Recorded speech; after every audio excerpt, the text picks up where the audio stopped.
capítulo 23 de Mateus, ele tem algumas cenas que acontecem dentro desse relato, e diz assim a sua palavra: Então falou Jesus às multidões e aos discípulos. Na cadeira de Moisés se assentam os escribas e os fariseus. Fazei e guardai, pois, tudo quanto eles vos disserem, porém, não os imiteis nas suas obras, porque dizem e não fazem. Atam fardos pesados e difíceis de carregar, e põem sobre os ombros dos homens, entretanto, eles mesmos nem com um dedo querem movê-los. Praticam, porém, todas as suas obras com o fim de serem vistos dos homens, pois alargam os seus filactérios e alongam as suas franjas. Amam o primeiro lugar nos banquetes e as primeiras cadeiras nas sinagogas, as saudações nas praças e os serem chamados mestres pelos homens. Vós, porém, não sereis chamados mestres, porque um só é o vosso mestre, e a vós todos sois irmãos. A ninguém sobre a terra chameis vosso Pai, porque só um é vosso Pai, aquele que está nos céus. Nem sereis chamados guias, porque um só é vosso guia, o Cristo. Mas o maior dentre vós será vosso servo. Quem a si mesmo se exaltar será humilhado, e a quem a si mesmo se humilhar será exaltado. Ai de vós, escribas e fariseus hipócritas, porque fechais o reino dos céus diante dos homens. Pois vós não entrais, nem deixais entrar os que estão entrando. Ai de vós, escribas e fariseus hipócritas, porque devorais as casas das viúvas, e para o justificar fazeis longas orações, por isso sofrereis juízo muito mais severo. Ai de vós, escribas e fariseus hipócritas, porque rodeais o mar e a terra para fazer um prosélito, e uma vez feito, o tornais filho do inferno 2 vezes mais do que vós. Ai de vós, guias cegos, que dizeis: querem jurar pelo santuário, isso é nada. Se alguém jurar pelo ouro do santuário, fica obrigado pelo que jurou. Insensatos e cegos, pois qual é maior, o ouro ou o santuário que santifica o ouro? E dizeis: quem jurar pelo altar, isso é nada. Quem, porém, jurar pela oferta que está sobre o altar, fica obrigado pelo que jurou. Cegos, pois qual é maior, a oferta ou o altar que santifica a oferta? Portanto, quem jurar pelo altar, jura por ele e por tudo o que sobre ele está. Quem jurar pelo santuário, jura por ele e por aquele que nele habita. E quem jurar pelo céu, jura pelo trono de Deus e por aquele que no trono está sentado. Ai de vós, escribas e fariseus hipócritas, porque dais o dízimo da hortelã, do endro e do cominho, e tendes negligenciado os preceitos mais importantes da lei, a justiça, a misericórdia e a fé. Deveis, porém, fazer estas coisas sem omitir aquelas. Guias cegos, que coais o mosquito e engolis o camelo. Ai de vós, escribas e fariseus hipócritas, porque limpais o exterior do copo e do prato, mas estes por dentro estão cheios de rapina e intemperança. Fariseu cego, limpa primeiro o interior do copo, para que também o seu exterior fique limpo. Ai de vós, escribas e fariseus hipócritas, porque sois semelhantes aos sepulcros caiados, que por fora se mostram belos, mas interiormente estão cheios de ossos de mortos e de toda imundícia.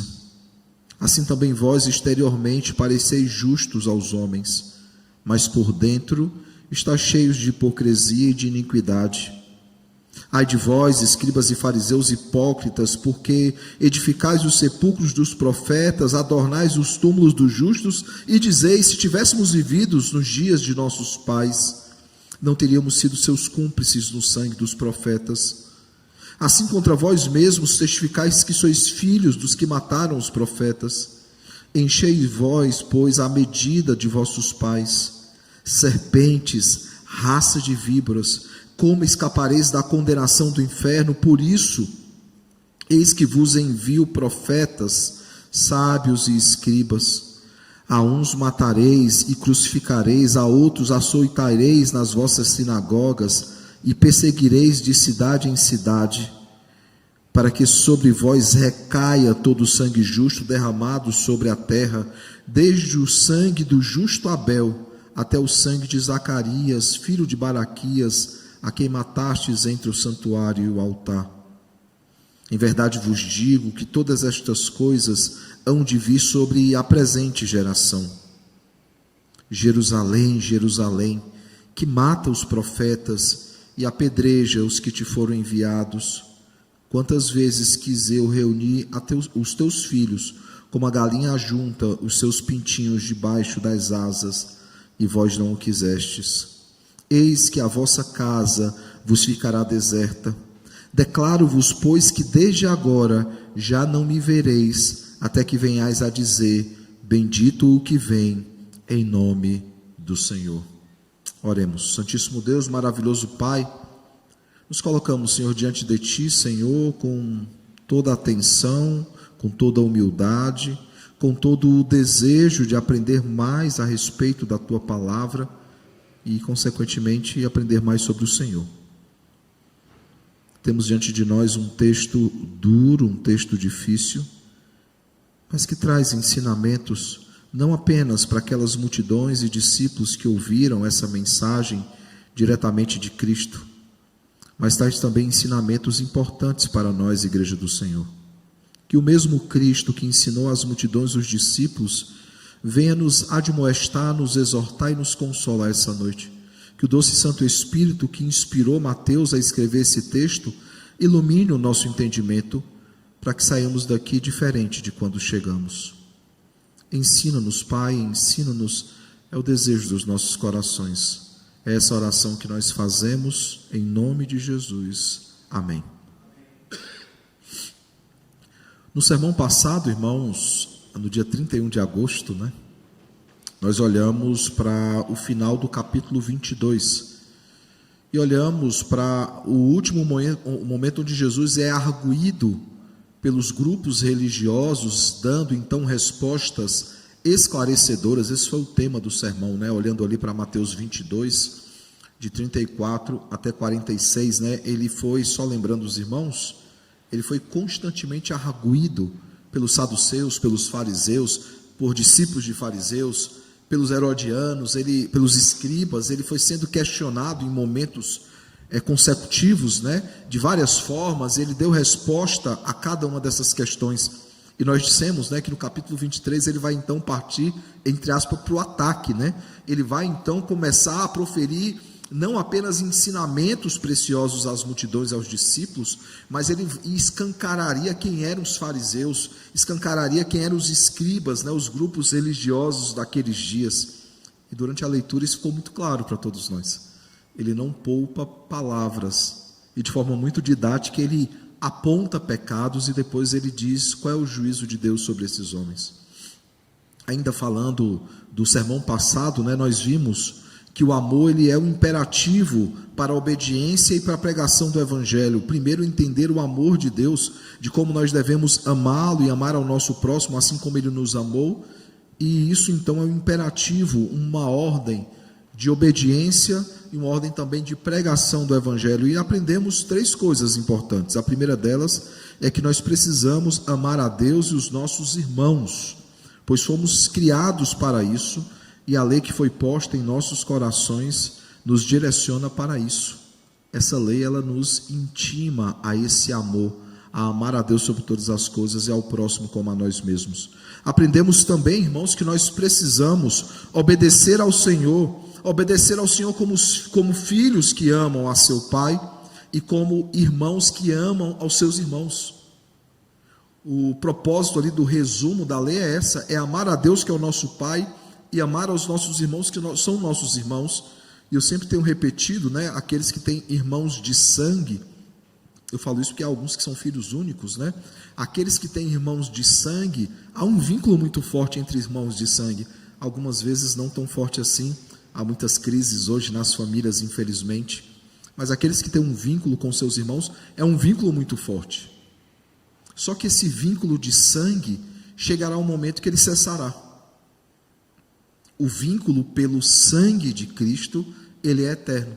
Ele nos acompanhará eternamente. Ele irá nos acompanhar em novos céus e nova terra. Terceira coisa, nós aprendemos que precisamos pregar o Evangelho. E pregar o Evangelho não é qualquer mensagem. É aquela mensagem que Paulo fala aos Coríntios: eu preguei a Cristo e este crucificado, né? A pessoa e a obra de Cristo. Então, pregar o Evangelho, irmãos, é ensinar sobre a pessoa de Cristo, é ensinar sobre a obra de Cristo, é anunciar o que Ele fez por nós em amor e a obediência que Ele teve a Deus e que Ele requer de todos nós. Essa obediência ao Senhor. Aquele que tem os meus mandamentos e o guarda, esse é o que me ama. A pergunta então que ficou para a nossa reflexão foi: nós vivemos assim? Bem, irmãos, hoje nós veremos que Jesus ele prepara o seu quinto discurso, e já vou explicar o porquê, entre aspas, de quinto discurso, e ele se dá principalmente por meio daquilo que é chamado os 7 ais, né? E eu também vou explicar esses 7 ais, porque se você acompanhou atentamente a leitura, vai perceber que tem 8 ais aí, e essa é uma discussão grande entre os comentaristas.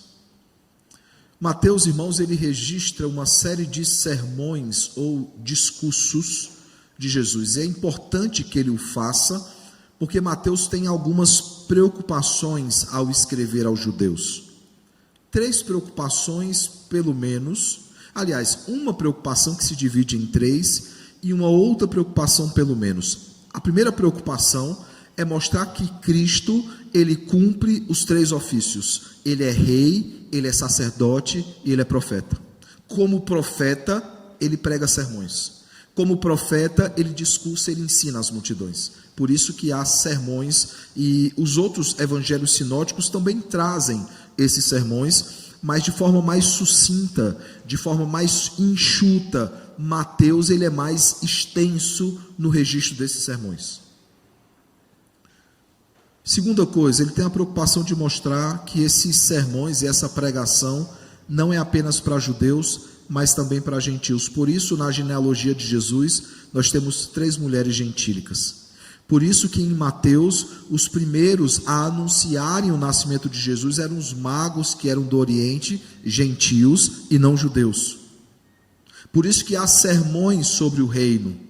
Por isso que existem especificamente as chamadas parábolas do reino no capítulo 13, e por isso que no final, as últimas palavras de Jesus em Mateus 28, fechando o evangelho, diz que nós temos que ir pelo mundo inteiro e pregar o evangelho a toda criatura.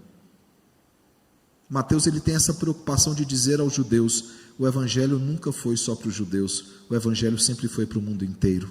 Paulo tem essa mesma preocupação também, quando em Gálatas 3 ele diz que o verdadeiro descendente de Abraão é Jesus Cristo, e o verdadeiro evangelho é: em ti serão benditas todas as famílias da terra. Entendido então esses motivos ou propósitos de Mateus, nós temos registrado em Mateus pelo menos 5 discursos. Por que pelo menos 5 discursos? Porque alguns entendem que talvez o capítulo 23 de Mateus seja também um discurso. E aí nós não teríamos apenas 5, mas 6 discursos registrados. Qual é o problema, irmãos? O problema é que os 5 discursos ou sermões que são reconhecidos, que não se discute sobre eles, são 5. O Sermão do Monte, que está ali registrado em Mateus 5 a 7. O sermão missionário, que é quando ele comissiona os seus discípulos, e aí os discípulos passam a ser chamados de apóstolos, que está ali em Mateus 10, é chamado o sermão missionário. Nós temos em Mateus 13, os sermões do reino, ou as parábolas do reino. Em Mateus 18 nós temos o sermão eclesiológico, onde, por exemplo, diz como é que o perdão deve ser exercido dentro da igreja, como é que a disciplina deve ser exercida dentro da igreja. É necessário que se procure primeiro o irmão, depois que se levem testemunhas, depois leve ao conhecimento da igreja. Mateus 18 é um texto bastante usado em tribunais eclesiásticos, o chamado suasório, que é o ato pré-tribunal. Antes de se instalar um tribunal, os membros daquele tribunal devem envidar esforços para que haja o perdão e as relações sejam tratadas, na maioria dos casos. E ainda, irmãos, um quinto sermão, que é o sermão profético, que é o tema do nosso próximo, não o nosso próximo domingo, que é o aniversário da igreja, quando voltarmos em outubro do aniversário da igreja, né, das comemorações do aniversário da igreja, nós adentraremos em Mateus 24, que é um sermão muito conhecido, né? Pais se levantarão contra filhos, nações contra nações, todos conhecem esse texto. Sabe o que é que esses 5 textos eles têm em comum, irmãos? Todos eles têm uma conclusão muito semelhante. Por exemplo, em Mateus 7:28, concluindo o sermão do monte, diz o seguinte: quando Jesus acabou de proferir estas palavras, e aí continua o texto. Quando nós olhamos para o final do sermão missionário ali em Mateus 10, em Mateus 11, verso 1, começa dizendo o seguinte: ora, tendo acabado Jesus de dar essas instruções, aí continua o texto. Em Mateus 13, 53, o final do capítulo 13, que tem ali as parábolas do reino, diz o seguinte: tendo Jesus proferido estas parábolas, aí continua o texto. Quando nós olhamos para Mateus 19, verso 1, que já é o versículo posterior a Mateus 18, né, quando conclui-se Mateus 18, diz o seguinte: e aconteceu que, concluindo Jesus essas palavras, e aí continua o texto. Quando nós olhamos para Mateus 26, verso 1, que é logo depois de Mateus 24 e 25, o quinto sermão, diz o seguinte: tendo Jesus acabado todos esses ensinamentos, aí continua a narrativa do texto. Percebam que o capítulo 23 não tem essas palavras. Nós lemos o capítulo 23. Na verdade, o capítulo 24 começa dizendo o seguinte: tendo Jesus saindo do templo, ia se retirando quando se aproximaram dele os seus discípulos para lhe mostrar as construções do templo, e aí começa então o sermão escatológico. Não há um encerramento para o capítulo 23, assim como há os sermões os outros. Alguém pode dizer, então pode ser um sermão, ele pode ser um sermão prévio, né? Uma introdução ao capítulo 24 ao 25. Não, irmãos, há uma mudança no capítulo 23 de público. No capítulo 23 nós temos que ele falou às multidões e aos discípulos. O sermão do escatológico, o sermão final, né, profético, ele é dito apenas aos discípulos. Então são 2 sermões diferentes, de forma que não há como sustentarmos que Mateus 23 é um 6º sermão, ou por causa dele nós teríamos 6 sermões. A tradição entende, os comentaristas, que foram 5 sermões que Jesus ele ensinou, mas é óbvio que aqui há um grande sermão. Ele apenas não está incluído naquela coletânea dos grandes sermões de Jesus. Além dessa ausência, né, há uma última parte desse sermão, que são os conhecidos 7 ais, que são registrados por Mateus e são dirigidos aos inimigos de Jesus. Isso não é comum nos outros sermões. Nos outros sermões eles são dirigidos à igreja do Senhor. São advertências à igreja do Senhor. E aqui nós temos um momento onde ele prepara introdutoriamente, né, até o verso 12, apontando ali os erros dos fariseus, principalmente que eles não viviam o que eles pregavam. E depois nós temos do verso 13 ao 36, quais eram os pecados desses fariseus e escribas e qual seria a justiça de Deus sobre eles. Lucas 11, ele também registra alguns ais, ele registra apenas 6 ais, mas se você comparar os textos, Mateus ele é mais preciso naquilo que ele se propõe, tanto que se você olhar para o texto de Mateus, quando nós temos aí os ais, né, se você tiver com a sua Bíblia aberta ainda, você vai ver que a Sociedade Bíblica nem elenca os 2 textos. Por quê? Porque são ais diferentes. Se você comparar, depois isso vai ficar muito claro. Por isso que quando nós olhamos o verso 13, diz assim: várias advertências de Jesus. Tem algum texto aí abaixo? Lucas 11, 37 a 54 aparece? Não, por quê? Porque possivelmente são 2 momentos distintos. Mateus 23, irmãos, pode sim ser uma espécie de introdução ao sermão que virá. Pode sim mostrar já esse ofício profético de Jesus de ensinar as multidões. Entendam, ofício profético não é prever futuro, né? Apesar que no sermão profético ele falará sobre o final dos tempos. mas é acima de tudo um sermão de confrontação. O ofício profético, acima de tudo, era um ofício de admoestação, exortação e consolação, e ele vai exortar profundamente os fariseus, os escribas, ou seja, ele vai confrontar, ele vai admoestar, ou seja, aconselhar as multidões e os discípulos, e no final há uma mensagem de consolo, dizendo que quando ele voltar, ele vai renovar todas as coisas. E Jesus, ele conclui justamente esse sermão com um lamento no verso 37 a 39, quando ele diz assim: declaro-vos, pois, que desde agora já não me vereis, até que venhais a dizer, bendito o que vem em nome do Senhor. Esse é o verso 39, falando aí da sua segunda vinda. Já que nós olhamos já para Mateus como um macro e os sermões como um macro, vamos então voltar nossa atenção especificamente para o capítulo 23, porque ele começa dando uma informação importantíssima para nós. Jesus, ele está diante das multidões e dos seus discípulos.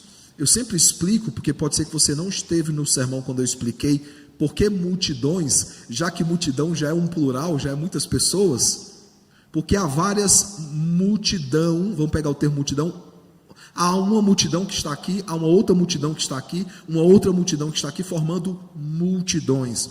Há uma multidão, por exemplo, que já acompanha Jesus desde a Betânia. Há outra multidão que se achega a Jesus na entrada triunfal de Jerusalém. E essa multidão, inclusive, havia dito exatamente essas palavras: bendito o que vem no nome do Senhor, no começo da última semana de Jesus. Ele está então diante das multidões e dos seus discípulos, e veja o que é que ele diz no verso 2 e verso 3, na cadeira de Moisés. Essa parte introdutória eu vou explicar, os ais eu não vou repetir o texto de novo não, fiquem tranquilos, tá?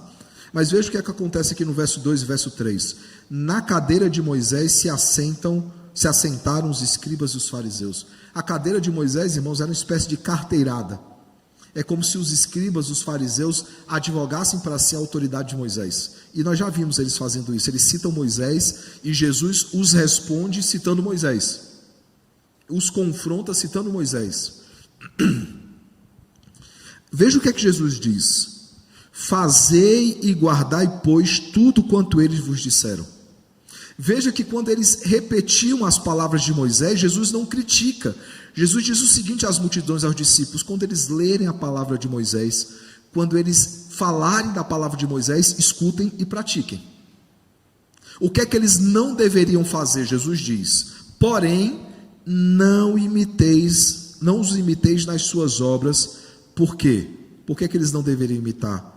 Porque eles dizem e não fazem. Perceba, irmãos, aqui que há uma discussão sobre fé e prática, sobre ortodoxia, que é o conhecimento correto da glória de Deus, e a ortopraxia, que é a forma correta da praxe, ou seja, da vida. Essa é uma discussão da reforma. A discussão da reforma dizia que nós devemos viver o que pregamos e devemos pregar o que vivemos. Não é algo que a reforma criou. Jesus já havia dito que aquele que ouve a minha palavra e não pratica é semelhante a uma casa construída na areia.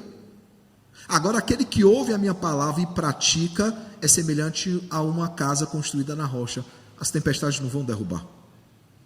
É interessante porque o primeiro a registrar isso é Tiago. Tiago é o primeiro escrito do Novo Testamento, a carta de Tiago. E Tiago diz o seguinte em Tiago 1:22: torne-se, pois, praticantes da palavra e não somente ouvintes, enganando-vos a vós mesmos. Nós não podemos, irmãos, pregar aquilo que nós não vivemos. Nós devemos viver o que pregamos. Senão o nosso discurso ele é vazio, e Jesus ele chama essa atenção. Depois eu vou aprofundar mais a questão da vida prática, tá? Lembrando que o tema de hoje é um chamado à autenticidade. Nós devemos ser cristãos autênticos. E aí Jesus continua dizendo o seguinte, verso 4: atam fardos pesados e difíceis de carregar, e os põem sobre os ombros dos homens. Entretanto, eles mesmos nem com um dedo querem movê-los. Ou seja, eles colocavam sobre eles um fardo difícil de carregar, que eles não queriam carregar. É interessante, irmãos, porque Jesus, no capítulo 11, já falou desse fardo. Capítulo 11, verso 28 a 30, né? Vinde a mim todos que estáis cansados e sobrecarregados, eu vos aliviarei. Ele diz, deixai de lado esse fardo que é pesado, esse fardo que é duro, difícil de carregar, levai sobre si o meu fardo que é suave, que é leve. Aquilo que os discípulos, aquilo que os fariseus e escribas faziam era colocar um fardo difícil de ser carregado, um fardo pesado, o fardo da salvação pela lei, por meio da lei, uma lei que nem os discípulos, nem os fariseus cumpriam, só cumpriam aquelas que eram cômodas para eles. Pedro claramente reproduziu essas palavras de Jesus, essas de hoje e as de Mateus 11, que estão aí projetadas para os irmãos, reproduziu o mesmo pensamento no Concílio de Jerusalém, quando se discutia a necessidade da observação, da observância da lei de Moisés, da circuncisão, de cumprir a lei dietética, ou seja, só comer aqueles alimentos autorizados na lei cerimonial. Pedro, em Atos 15, 10, 11, ele diz o seguinte: agora, pois, porque tentais a Deus, pondo sobre a cerviz dos discípulos um jugo, ou seja, um fardo, que nem os nossos pais puderam suportar, nem nós, mas cremos que somos salvos pela graça do Senhor Jesus, como também aqueles o foram. A necessidade de obras para a salvação, irmãos, é um fardo. A salvação por obras é um fardo. Ninguém nunca conseguiu salvar a si mesmo. Por isso a necessidade de alguém que carregue esse fardo em nosso lugar, como Cristo carregou, e aquele que nos oferece um fardo que é leve, um jugo que é suave. Lembrando, o fardo, o jugo era aquilo que os animais carregavam, né? Sempre quanto mais peso, mais cansado eles ficavam. Depois disso, então, irmãos, dessa chamada de atenção, Jesus ele critica o orgulho dos judeus. Vejam, verso 5. Praticam, porém, todas as suas obras com o fim de quê? De serem vistos pelos homens. Pois alargam os seus filactérios. Filactério, deixa eu explicar para os irmãos rapidamente. Você, quando já viram um judeu ortodoxo, é umas caixinhas que eles colocavam na mão, na fronte, que levava a palavra de Deus. Isso, Deuteronômio 6, inclusive, se refere a isso, né? Nos frontais, nas mãos, a palavra de Deus. E o que é que acontece? O texto diz aqui que eles faziam filactérios cada vez maiores, né, para parecer que eles eram extremamente bíblicos. E não só isso, vai dizer também que eles alargavam os filactérios e alongavam as suas franjas. Você já viu um judeu ortodoxo, né? Aquela aqui do lado, franjas grandes, né? E aqui eu não estou criticando nenhum judeu não, pelo amor de Deus, tá? Porque hoje só faz muito corte. Só estou citando aqui o texto, o que é que os judeus daqueles dias faziam. Amam o primeiro lugar nos banquetes e as primeiras cadeiras nas sinagogas, as saudações na praça e os serem chamados mestres pelos homens. Eu leio esse texto e algumas pessoas da internet vêm à minha mente, infelizmente. Há muitos assim hoje em dia. Muitos, eu estou me referindo a neopentecostais, né, que fazem bastante isso. Cristo, então, ele critica o orgulho desses escribas e fariseus. Ele critica a necessidade que eles tinham de reconhecimento e status. Ele já havia feito isso antes em Mateus capítulo 6, do verso 1 ao verso 18, quando ele criticava que eles ofertavam esperando que as pessoas vissem, eles jejuavam esperando que as pessoas vissem, eles oravam publicamente esperando que as pessoas vissem. Eles buscavam o tempo todo, irmãos, serem reconhecidos. Mateus capítulo 6, verso 1 diz o seguinte: guardai-vos de exercer a vossa justiça diante dos homens, com o fim de serem vistos por eles, doutra sorte não tereis galardão junto de vosso Pai Celeste. Jesus já havia criticado isso no Sermão do Monte. Eles queriam, irmãos, ser reconhecidos como mestres, eles queriam ser reconhecidos como pais, eles queriam ser reconhecidos como guias. É interessante, né? Porque quando a gente olha pai, Jesus fala que só há um pai que está nos céus, a gente não entende a nuance do texto, porque ele está usando vários títulos para uma mesma coisa, que era o ofício do ensino. Os mestres não preciso explicar muito. Os guias também não, apesar que Hebreus cita esses guias, né? Atentai para os vossos guias, que eram líderes espirituais que guiavam o povo. Mas o termo pais, talvez precise a gente explicar um pouquinho mais, né? O termo pais eram aqueles que eram responsáveis espiritualmente por outros. Nós usamos por muito tempo na igreja evangélica esse título, né? O pai na fé, os filhos na fé. Hoje não se usa mais tanto assim. Mas a história também usa esse título, né? Os pais apostólicos, os pais da igreja, os pais reformadores, ou até mesmo antes os patriarcas, no sentido daqueles que lideram espiritualmente sobre outros. E Jesus diz que eles tentavam levar sobre si esses títulos, verso 8, verso 9, verso 10, e ele diz somente o Deus Pai, o Deus Filho e o Deus Espírito Santo, por consequência, podem ter esses títulos. E ele conclui então, irmãos, a primeira parte desse sermão, porque é um sermão que se divide em duas partes, dizendo o seguinte, verso 11 e 12, mas o maior dentre vós será vosso servo, quem a si mesmo se exaltar será humilhado, e a quem a si mesmo se humilhar será humilhado, né? E a quem a si mesmo se humilhar será exaltado. E aí ele começa então, ao final dessa primeira parte, uma parte introdutória, às multidões e aos discípulos, ele volta a sua atenção ou a sua metralhadora teológica contra os fariseus e contra os escribas, e na segunda parte então ele apresenta uma série de advertências, né, por meio dos 7 ais, que é uma tradição profética, irmãos. Isaías faz isso, Jeremias, Ezequiel, Amós, Abacuque, Miqueias, Naum e Sofonias, todos eles ensinam por meio de ais, né? Nós vimos hoje de manhã no sermão de hoje, o próprio Isaías, que no capítulo 5, por exemplo, falou uma série de ais, e quando ele está diante do Senhor, ele diz, ai de mim. Cristo, ele afirmou de forma reiterada essa mensagem, ai de vós, escribas e fariseus hipócritas. Paulo, ele tem uma forma semelhante também de ensinar quando ele fala em Filipenses, acautelai-vos dos da falsa circuncisão, acautelai-vos dos falsos mestres, acautelai-vos dos cães. E aqui nós temos, irmãos, em uma discussão sobre isso, 7 ais pelo menos. Há uma discussão sobre o 8º, tá? Que é o verso 14, e se você olhar aí o texto, irmãos, abrir rapidamente, eu não vou aprofundar tanto, mas você verá que ele estará entre colchetes.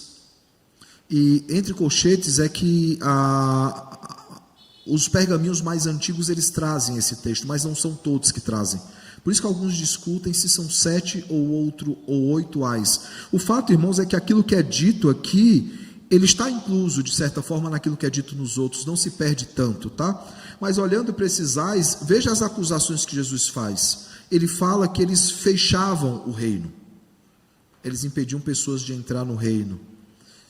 O verso 15, seduziam a uma falsa religião, diziam que eles faziam de tudo para converter prosélitos, uma vez convertidos, faziam com que eles se perdessem. Eles deturpavam os votos, né? Eles tentavam dar uma explicação para os votos. E, gente, vai fazer um voto diante de Deus, é melhor se ensina ou não. Mas vai fazer um voto, é melhor que cumpra.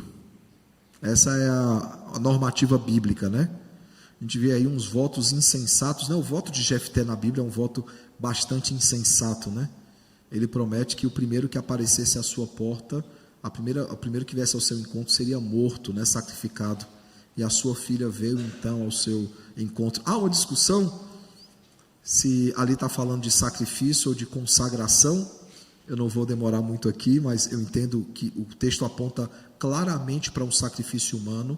E depois a gente pode conversar sobre esse texto na pipoca hoje, depois do culto, a gente pode conversar sobre esse texto. A maioria dos nossos seminários, eles apontam aí para o sacrifício humano. Eu sei que o JMC, ele dá 2 saídas, né? Ou a consagração, ou nem entrar na discussão, explicar as 2 possibilidades e sair da discussão, né? Eu acho que essa normalmente é a recomendação que é dada. Eu digo isso porque eu já participei de um debate, e aí alguém do JMC entrou e eu vi que havia essa posição mais de explicar apenas o que pode ter acontecido. E eu não vou entrar também tanto nessa discussão. O JMC é o nosso seminário querido e eu respeito a opinião deles, né? O fato, irmãos, é que o texto continua dizendo, né? Eles distorciam a lei, eles incitavam o ritualismo, eles eram sepulcro caiado e eles eram opositor de profetas. Sabe o que é o irônico? Jesus cita dizendo o seguinte: vocês falam, né, que queriam ter vivido nos dias dos profetas, porque vocês não fariam o que os pais de vocês fizeram, matar os profetas, crucificar os profetas. Veja, ele vai usando verbos, açoitar, crucificar, que é aquilo que aconteceria com Jesus dias depois. E quem são aqueles que se reúnem para entregar Jesus? Os fariseus, os escribas, os saduceus, os herodianos. Veja a hipocrisia deles. Eles diziam o seguinte: se nós vivêssemos no dia dos nossos pais, nós não faríamos o que eles fizeram, matar os profetas. Eles estão planejando a morte de Jesus, o sumo profeta, o profeta por excelência. E Jesus, ele escancara a contradição e a hipocrisia deles. E aí, irmãos, como eu disse, o capítulo 14, o verso 14, o versículo, né, pode ser um ai, mas isso é uma questão para a gente discutir também em outro momento. O fato, irmãos, é que ele apresenta os pecados deles, e após apresentar os seus pecados, ele traz juízo contra eles, né? Ele anuncia juízo contra eles, o verso 33 a 36. E na última parte, então, desse texto, irmãos, o texto de hoje, Jesus conclui seu último sermão público. Por que sermão público, irmãos? Esse é o último sermão de Jesus, só para constar. Por quê? Porque o próximo sermão dele, o sermão escatológico, profético, é apenas para os discípulos. Esse é o último sermão de Jesus. A vez que ele foi inquirido pelos saduceus, a gente falou isso, é a última vez que ele foi interrogado pelos seus opositores. Por quê? Porque logo depois ele vai ser entregue à morte. Nesse último sermão, então, irmãos, ele conclui falando o fim de todas as coisas e a volta gloriosa de Cristo, bendito que vem em nome do Senhor. E é interessante que ao citar como ele seria recebido na sua volta gloriosa, ele cita exatamente a frase da multidão em relação à entrada triunfal de Jesus: bendito o que vem em nome do Senhor. Não é aleatório, irmãos, tanto a multidão na entrada triunfal, como a multidão gloriosa que receberá o Cristo glorioso na sua volta gloriosa, estão fazendo uso do Salmo 118, verso 26, porque essas palavras foram registradas primeiramente ali. É o anúncio do retorno glorioso do Rei. Eu pergunto então, irmãos, diante de tudo que já foi exposto aqui, quais são as lições que Jesus está ensinando às multidões? A primeira coisa, irmãos, que nós vemos é que ele ensina as multidões a viver a palavra. Verso 2 e verso 3: na cadeira de Moisés se assentaram os escribas e os fariseus. Ele começa dizendo isso. Veja, os escribas e os fariseus, eles entendiam que estavam se assentando no lugar de Moisés, ou seja, eles tinham autoridade para legislar, para ensinar. O problema é que eles não viviam o que eles ensinavam. Como nós já vimos antes, irmãos, no capítulo 7, verso 28 e 29, faz parte aí do encerramento do Sermão da Montanha, vai dizer o seguinte: quando Jesus acabou de proferir estas palavras, estavam as multidões maravilhadas da sua doutrina, porque, eu gosto de Mateus, e claro, registrando as palavras de Jesus também, porque ele sempre explica, porque ele as ensinava como quem tem autoridade, e não como os escribas. Já vi essa crítica lá atrás já. Aí possivelmente no primeiro ano do ministério de Jesus. Durante anos Jesus repete a mesma coisa. Vocês precisam viver a palavra, vocês precisam viver aquilo que vocês pregam. Por isso Jesus adverte: fazei e guardai, pois, tudo quanto eles vos disseram, porém não os imiteis nas suas obras, porque dizem e não fazem. É preciso, irmãos, crer na palavra e também viver a palavra para depois ensinar a palavra, pois ela é a nossa regra de quê? De fé e de prática. Essa é uma das expressões mais ricas da história e mais inteligentes. Alguns repetem da boca para fora. Alguns dizem: a palavra de Deus é a minha regra de fé e prática, e não para refletir o que essas duas palavras querem dizer. A minha regra de fé, ou seja, aquilo que eu tenho que crer. A minha regra de prática, ou seja, aquilo que eu tenho que fazer. Ortodoxia e ortopraxia. Aquilo que eu creio tem que ser condizente com aquilo que eu vivo. e aquilo que eu vivo tem que ser condizente com aquilo que eu creio. É o que alguns dizem, né? Quando a teologia desce da mente para o coração. E a teologia sempre tem que descer da mente para o coração. Em Mateus 7 ainda, né, 24 a 27, Cristo ele nos fala ali dos dois fundamentos, né? A areia e a rocha. Aqueles que viviam o que aprendiam na palavra e aqueles que não viviam o que aprendiam na palavra. Aquele que ouve a palavra e pratica, aquele que ouve a palavra e não a pratica. Vocês percebem como Jesus ele está ensinando a mesma coisa o tempo inteiro e ainda assim os escribas e os fariseus não aprendiam. E nós precisamos aprender, irmãos, essa noite. Se ainda não aprendemos, precisamos aprender essa noite que é necessário viver a palavra. Inclusive eu não citei lá atrás, mas há um texto de Tito 1,16, né? 1,15,16, vai falar da mente cauterizada, que muitos estavam com a mente cauterizada. Diz que para os puros tudo é puro, para os impuros nada é puro, porque sua mente está cauterizada. Aí o verso 16 diz: no tocante a Deus professam conhecê-lo, mas as suas obras o negam. É necessário, irmãos, vivermos a palavra de Deus, senão nós seremos como os escribas e os fariseus, que ensinavam algo que eles não viviam. Segunda coisa, nós precisamos confiar na graça de Deus. Versos 4 e verso 5 diz isso, né? Quando fala, né, que, verso 23, 4 e 5, quando fala: atam fardos pesados e difíceis de carregar, e os põem sobre os ombros dos homens, entretanto eles mesmos nem com o dedo querem movê-los. Praticam, porém, todas as suas obras com o fim de serem vistos dos homens, pois alargam seus filactérios e alongam as suas franjas. Veja, irmãos, eles atavam fardos pesados, e há uma ênfase ali, entre colchetes, né, e difíceis de carregar. Normalmente quando você vai fazer compra, é muito mais produtivo você levar 4 sacolas com peso distribuído, do que levar uma sacola só com tudo dentro. Você divide o peso, para ficar mais fácil de carregar, principalmente com os 2 braços, né? É óbvio que algo que é pesado é difícil de carregar, e mais, colocavam sobre os ombros dos homens, pois eles mesmos com os dedos não queriam movê-los, ou seja, eles cobravam algo que eles não faziam. E mais, eles praticavam essas obras não buscando a justiça de Deus, eles praticavam essas obras buscando visibilidade. Os filactérios, que eram porções da Bíblia, é como se eles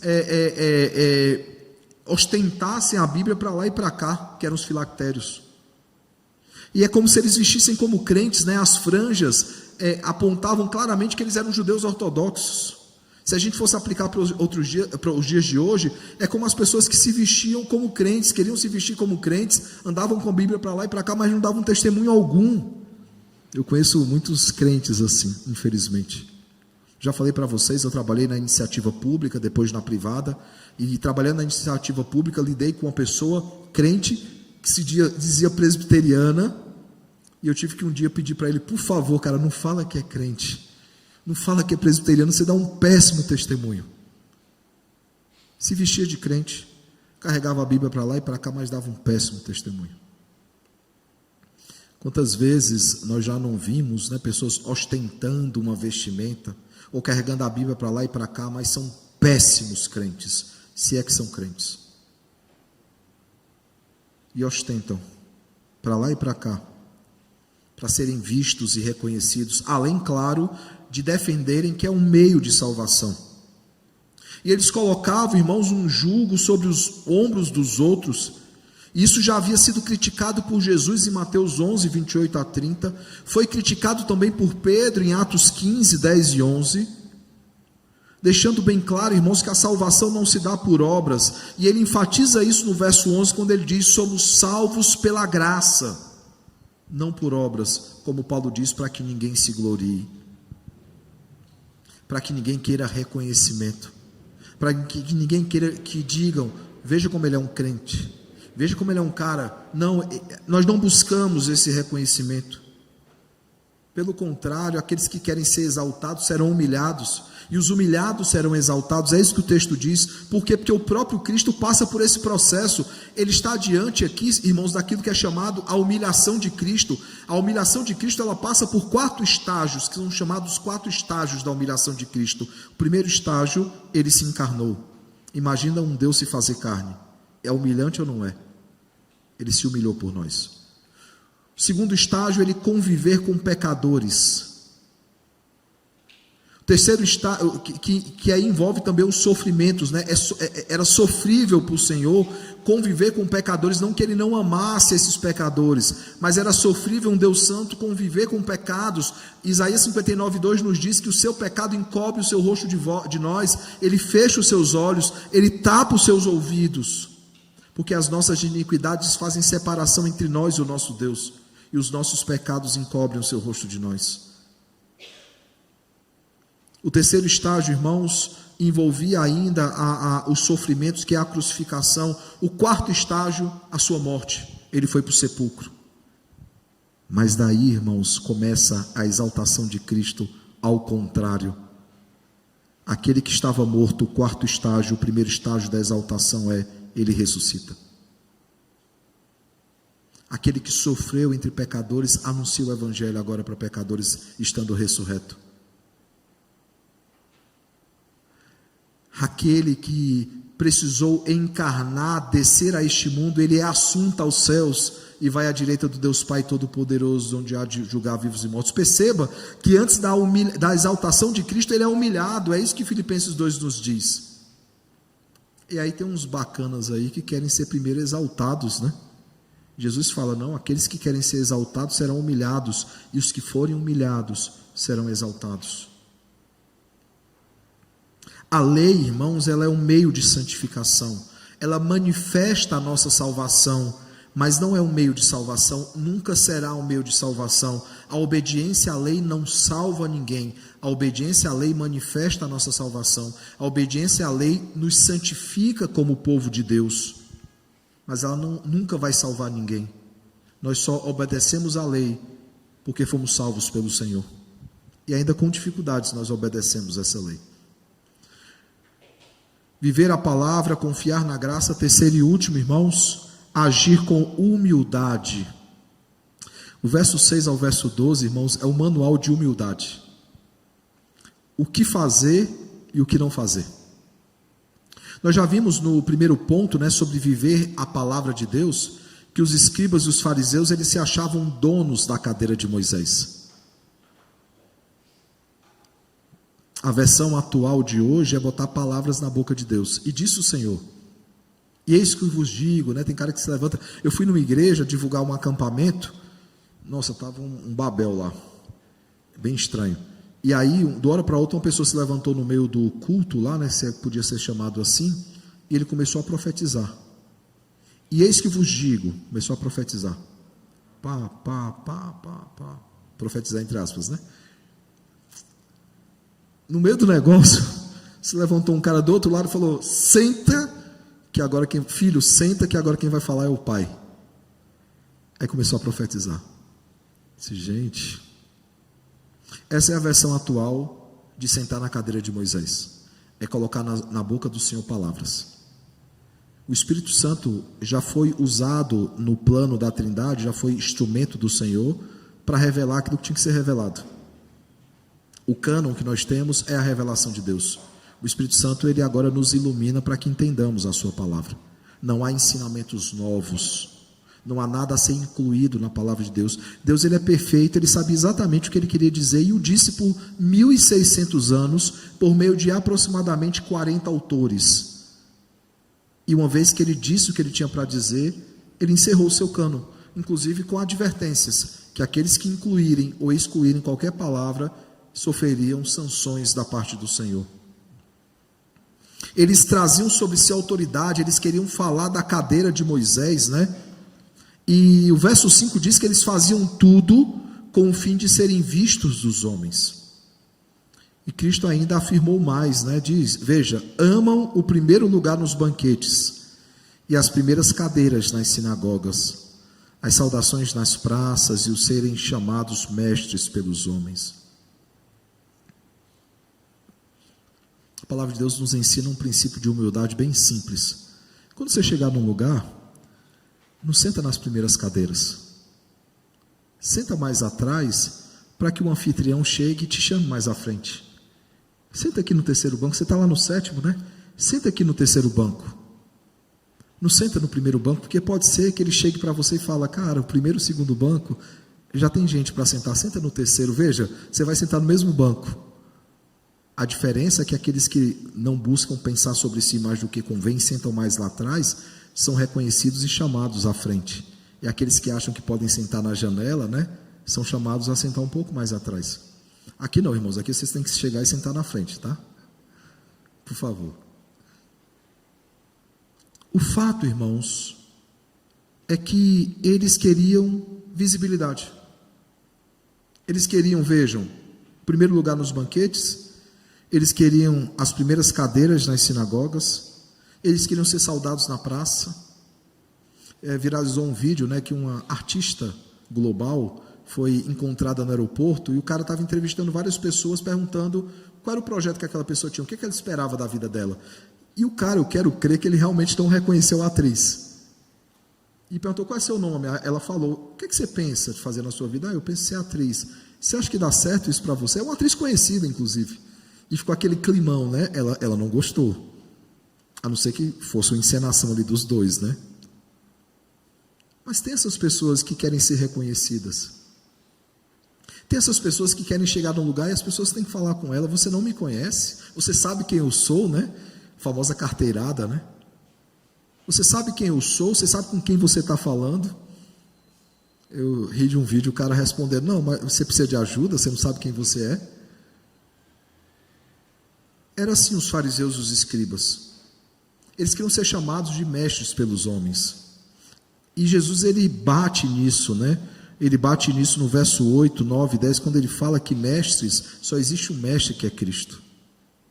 Pais, né, líderes espirituais, só existe o cabeça, que é o próprio Cristo, mas também o Pai a quem ele se refere.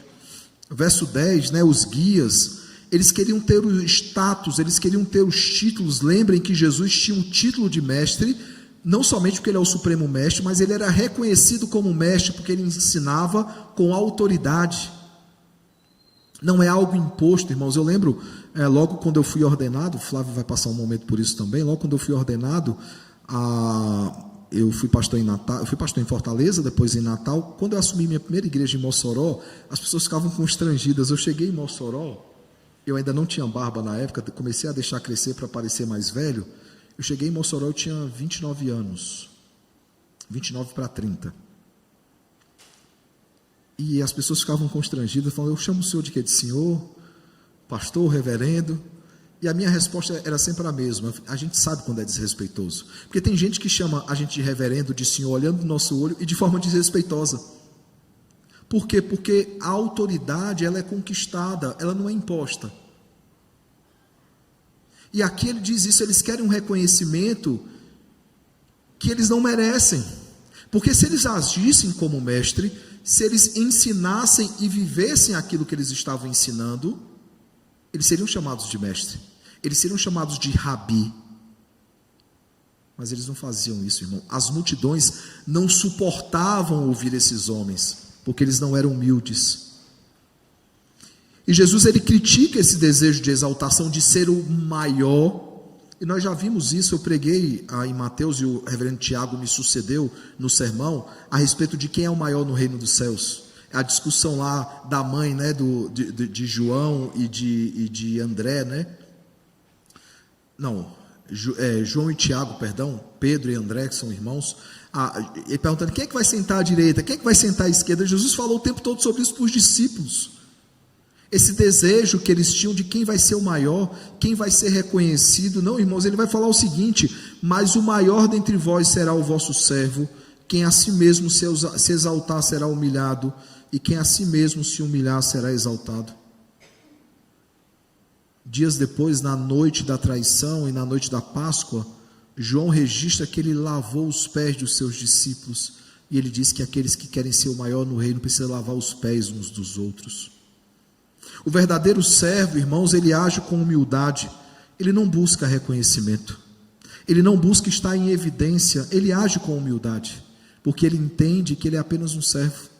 Eu sempre repito, né, essa frase que eu coloquei na minha monografia, na minha conclusão de curso no seminário e no Mackenzie também, porque quando eu validei meu curso, eu peguei a mesma monografia, essa era a orientação dada, e atualizei para ser usada no Mackenzie, porque é uma convalidação, ou seja, é o mesmo curso que está se fechando.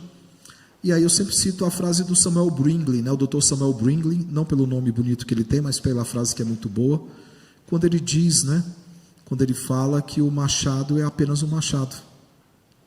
O machado ele não pode se vangloriar. Por quê? Porque é o lenhador quem afia o machado. É o lenhador que prepara o machado. É o lenhador que usa o machado. No momento que o lenhador joga o machado de lado, é apenas um ferro velho.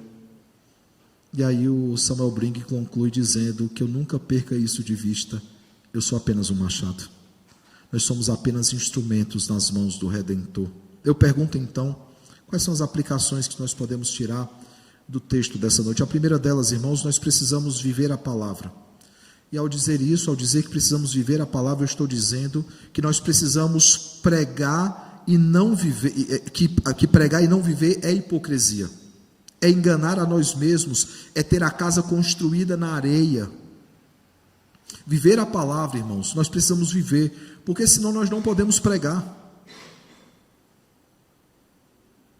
Se você no seu trabalho, no seu local de estudos, entre os seus familiares, conhecidos, vizinhos, se você começar a pregar a palavra e não viver essa palavra, você não será apenas pego em contradição, você será hipócrita. A internet hoje ajudou a mostrar a hipocrisia de muita gente, né? Muita gente, por exemplo, que defendia cancelamentos e agora, porque riram da morte de alguém, estão sendo cancelados, estão reclamando. Hipocrisia. Não é assim que Jesus chama os escribas e os fariseus? Hipócritas. Irmãos, você pode até enganar aqueles que você não convive, mas com aqueles que você convive, se você não viver o evangelho, você apenas pregar esse evangelho e não viver o evangelho, as pessoas vão apontar na sua cara e vão dizer: você é hipócrita. Você pede que eu viva em santidade, mas você não vive em santidade. Você pede que eu seja um referencial nesse mundo, mas você não é um referencial nesse mundo. Hipócrita. Quantos têm dado mau testemunho por causa de hipocrisia? E aqueles que estão lá fora, irmãos, estão atrás desses casos para acusar a igreja de ser de viver de forma puritana, no termo pejorativo que se tornou infelizmente, né? De viver como um fariseu, sepulcro caiado, como o texto diz. Por fora muito bonito, por dentro morte e apenas morte. Segundo, nós precisamos, irmãos, confiar na graça, sabendo que nós não somos salvos pelas nossas próprias obras, mas por causa da obra redentora de Cristo. Ele nos salvou e nos mantém salvos. Como é difícil para alguns crentes viver a vida cristã. Por quê? Porque para além das dificuldades que essa vida já nos impõe, e são muitas, eles ainda tentam carregar um fardo que ninguém consegue carregar. Eu lembro de um congresso falando sobre salvação por obras, né? Alguém falou assim: você tem raiva de quem defende a salvação por obras? Não, eu tenho pena, porque eles tentam carregar um jugo que ninguém pode suportar. Imagina você acordar de manhã sem ter a certeza da salvação em Cristo Jesus. Imagina você passar o seu dia com medo de fazer alguma coisa e perder a sua salvação. Mas quando nós entendemos que a salvação ela é pela graça, ela foi obtida por Cristo, foi nos dada por Cristo e ela é mantida por Cristo, é Ele quem nos mantém salvos, a nossa vida ela passa a ser muito mais leve diante do Senhor, porque nós levamos sobre nós um fardo que é leve, um jugo que é suave. Ele nos salvou, irmãos, Ele nos mantém salvos. Não somos nós que seguramos a mão do Senhor, Ele segura as nossas mãos. Não somos nós que meramente perseveramos, Ele nos preserva para perseverarmos. Graça, irmãos, abundante graça. Terceira e última coisa, nós precisamos agir com humildade, e para isso nós precisamos lembrar que as nossas melhores obras não passam de trapo de imundície, né? Alguém sabe o que é um trapo de imundícia, irmãos? O trapo de imundícia é o absorvente de hoje em dia. Isso é um trapo de imundícia. Isso é um trapo de imundícia, é o que as mulheres usavam naqueles dias. Aí o profeta diz o seguinte: as melhores obras de vocês não passam de trapo de imundícia. É sujo, fede, não é higiênico. As nossas melhores obras, irmãos, não passam de trapo de imundícia, e como servos, nós devemos servir a Cristo e servir uns aos outros, não em prol de nós mesmos, não para o nosso reconhecimento, mas em prol do reino, em prol do rei. Nós servimos ao rei, nós somos súditos do reino, e a nossa vontade é satisfazer a vontade daquele que nos arregimentou, daquele que nos tirou das trevas para a sua poderosa luz. Eu pergunto então, irmãos, nós vivemos assim? Em dias que se fala tanto sobre autenticidade, né? Essa é a palavra do momento, autenticidade. Um cristão autêntico é aquele que vive a palavra, um cristão autêntico é aquele que confia na graça, um cristão autêntico é aquele que serve ao Senhor e serve com humildade. Nós vivemos assim?